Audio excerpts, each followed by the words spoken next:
I flatlined. I died in the dentist's chair 9 years ago. I saw my body, I left it, and this beautiful beam of light came to my encounter. I looked at my mom and I felt how scared and panicky she was, and I looked at my dad and I could see them carrying my limp body out of the water, and they were working on it. This young man saw a relative who he believed was alive, but he saw this relative during his near-death experience on the other side, only to find out later that the relative had died and he didn't know it. The near-death phenomenon alone challenges humankind to redefine life as well as death.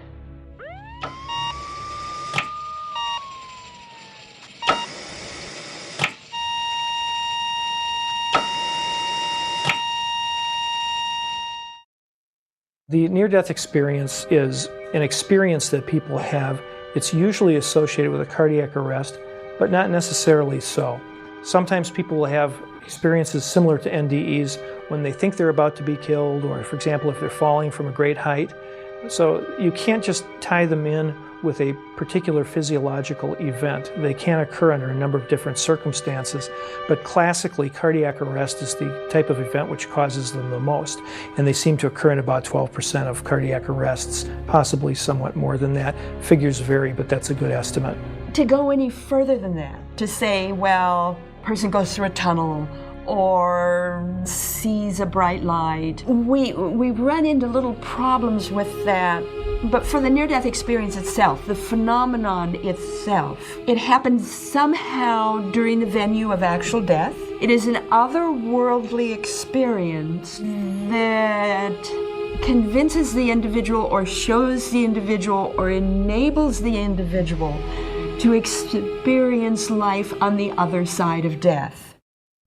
If we're looking at how did this develop and what's happening over the last 3 or 4 decades, you actually can go back to the beginning of time. In the early religious literature, in the Tibetan Book of the Dead, it talks about these phenomena. Where did we get our morals? Where did we get understanding of the human race? Did it indeed come from near-death experiencers? It could have. In his book, The Republic, Plato recorded the story of the soldier. That is the first recorded case we have.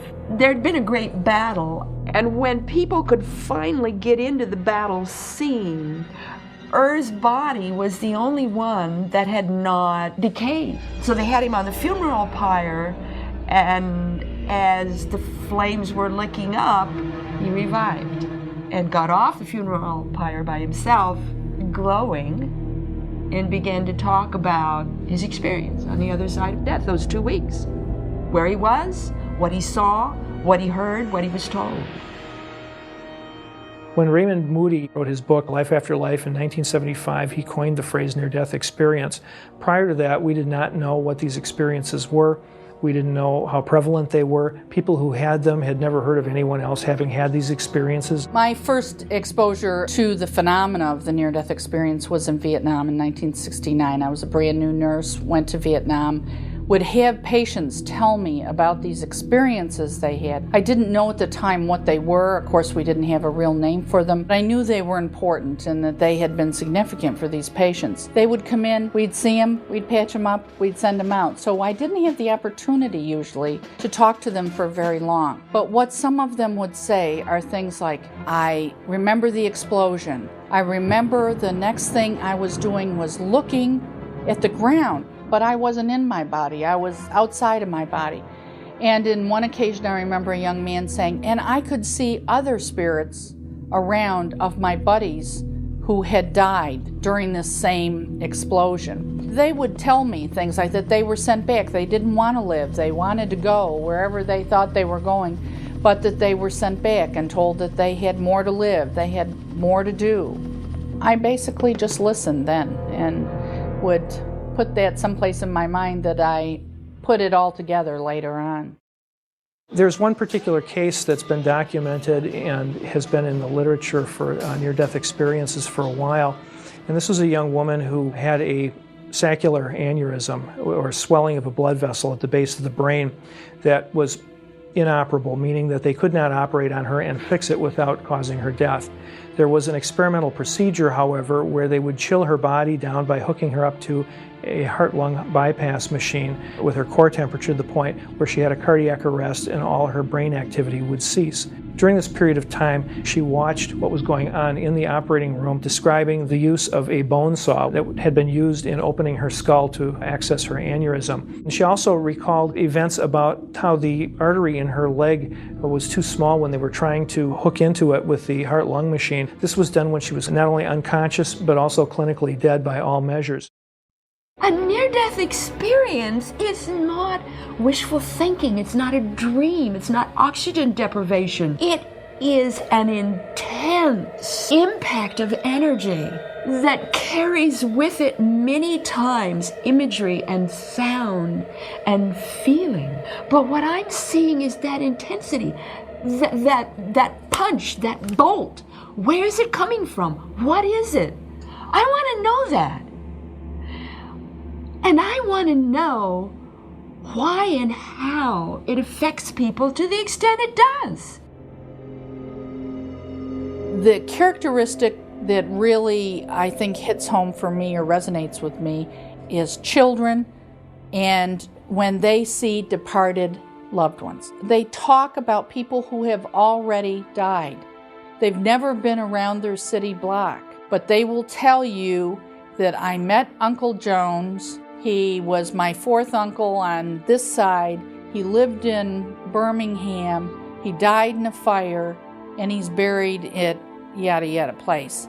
I mean, they can come back sometimes with very specific data. You typically don't have that kind of information in a dream. We now have a phenomenon that says quite loudly, life isn't what we think it is. Death isn't what we think it is. The paranormal is normal. That there can indeed be all kinds of activity that stretches the imagination beyond what we used to think was credible. I was at the edge of the water and I was putting pebbles in a bucket and I was really having a good time. And so when I started to walk forward, I lost my bucket, and when I went to retrieve it, my foot went into a hole and it sucked me under like a ledge. So I was breathing all this water into my lungs, and all of a sudden I popped out of my body and I looked and I was going up and I could see blonde hair floating on top of water. And I wasn't afraid. I felt like I was home. Then I saw my grandmother. I didn't know what grandmother that was. I knew it was Grandma. She told me, "Linda, if you go back, you'll learn many things." And then the scene opened up and I could look down. I looked at my mom and I felt how scared and panicky she was. And I looked at my dad and I could see them carrying my limp body out of the water and they were working on it. And then all of a sudden my gaze went to my brother Bobby. And I said, "Oh, I have to go back. I have to go back for Bobby." And instantaneously I was in my body. So the out-of-body experience is a common component, finding yourself in that incredible light, meeting loved ones who've died and gone on before, or spirit beings, or light beings of some kind. It's also fairly common to reach that realm, which we call in research the realm of all-knowing, or that sense that all of the puzzle pieces in life are being filled in. I was 7 years old. I was in vacation, it was July. I was running in a field full of flowers. And when I was just about to reach for the flowers, I felt an horrible pain on my left ankle. And I stood back for a second and I saw this snake. I lost consciousness. Everything was dark then, and I was in my grandmother's bed. 2 doctors were around me and thinking that, I would never make it. I went into a coma for 10 days. I saw my body, I left it, and this beautiful beam of light came to my encounter. I was not in my body, I was floating. We came together, we reached one from the other. This was the most beautiful thing I ever seen. Not just the being of light, but what she brought along with her was this enormous love. She said, "You are going to be fine, you're not going to die, don't be afraid." And then she went on and told me many, many different things, but she said mainly that I would be here to help people. This was my destiny. When we're talking about the pleasant or heavenly experience, 15 to 18% of the people have this. These are the people who come back, usually the most infused, to make a difference in society. I flatlined. I died in the dentist chair 9 years ago. When I died, I was in the dentist chair, then all of a sudden I found myself in this dark tunnel. And I realized, where am I? And looked down at myself, and I was just a body of light. I got pulled along with the rest of these souls, if you will.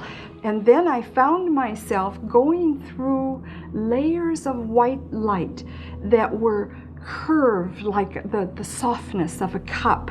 But each of these layers that went up and I was passing through was a different light.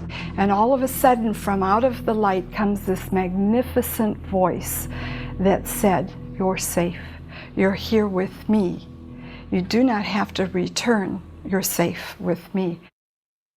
We can't use the old arguments anymore. We can no longer say it's a hallucination. We can no longer say it's oxygen deprivation. We as a society are challenged to rethink what we call paranormal. The Gallup poll that came out in the 80s said that there were 8 million experiencers in the United States, I believe, and that was a conservative estimate. Of course, it's now more prevalent than it probably has been in the past because of medical advances. When you are having an open heart surgery, for example, chances are that you may have a near-death experience, much more than you would 20 years ago. Back in the 1960s, we invented emergency interventions which were capable of bringing people back from the brink of death. So we're resuscitating far more people who've been critically ill than we ever have in the history of the planet. But out of all these people who go through it, not everyone reports it, no. I just thought that everybody that had this experience was normal and it was okay. I told my husband, and he said, "Oh, it was just brain cells dying." So this most profound thing that has happened to me in my whole life, I didn't have anybody that was close to me that I could share that with. And I never talk about it to anybody except my grandmother. And the first thing she said to me, she said, "Don't ever talk about this. They would put you away. Nobody is going to understand what happened to you." You're talking about a lot of patients every day who have near-death experiences and will go home without ever having a support system and may go on for years without ever talking about it. And that's, of course, our key, to try to get people where they have people they can talk to and people that are knowledgeable enough to support them and not hurt them. IANS is the International Association for Near-Death Studies. Their purpose is to help understand what it is, to help experiencers incorporate it into their life. I remember 25 years ago when there were 20 of us in somebody's living room. We were sitting trying to write out clinical guidelines. How would we help people? And we've come a long way, and we aren't there yet. We haven't got the exposure. We have a fairly common phenomena, but not one that we've got the resources and what we need to help fix and provide a stable support system for experiencers. When you come out of a near-death experience, there are after effects, which put usually the person in turmoil, very deep questioning, why? You know, you can deny the experience, you can't deny the after effects. We're talking about changes in the digestive system, changes in brain structure, brain chemistry, brain function because of these experiences. Most of them report significant changes in their body as well as their attitudes in their mind after this experience. A certain percentage of people with near-death experiences will go on to have increased psychic and healing ability. They're able to access sounds and thoughts of other people. They have a range of awareness of their environment that just seems to have jumped out of all proportion.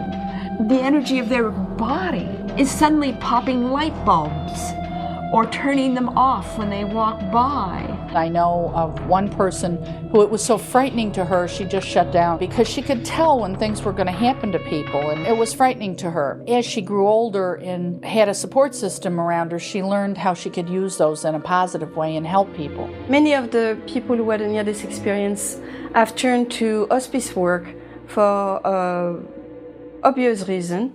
We've become friends with this. We've been there. We understand it. We're not afraid of it. Once you've had this, you're not afraid of dying because you know you never die. And if you know you never die, you live your life differently. A near-death experience is a household word. I think most people know what it is. You see jokes about it and seeing the light. And if you're really going to take care of people, you're going to find out about this phenomenon and try to get more information and support them. The more near-death experiencers that come out and talk about it, then it demystifies it and it makes it not as scary. If we accept a near-death experience as something that does in fact occur, especially with all the events associated with it, we may have to change our understanding and develop new theories about the relationship between consciousness, the mind, and the brain. What if we're kidding ourselves by thinking that we're in control of our lives? What if there's another power? What if the secret of life is becoming who you really are? How differently would you live?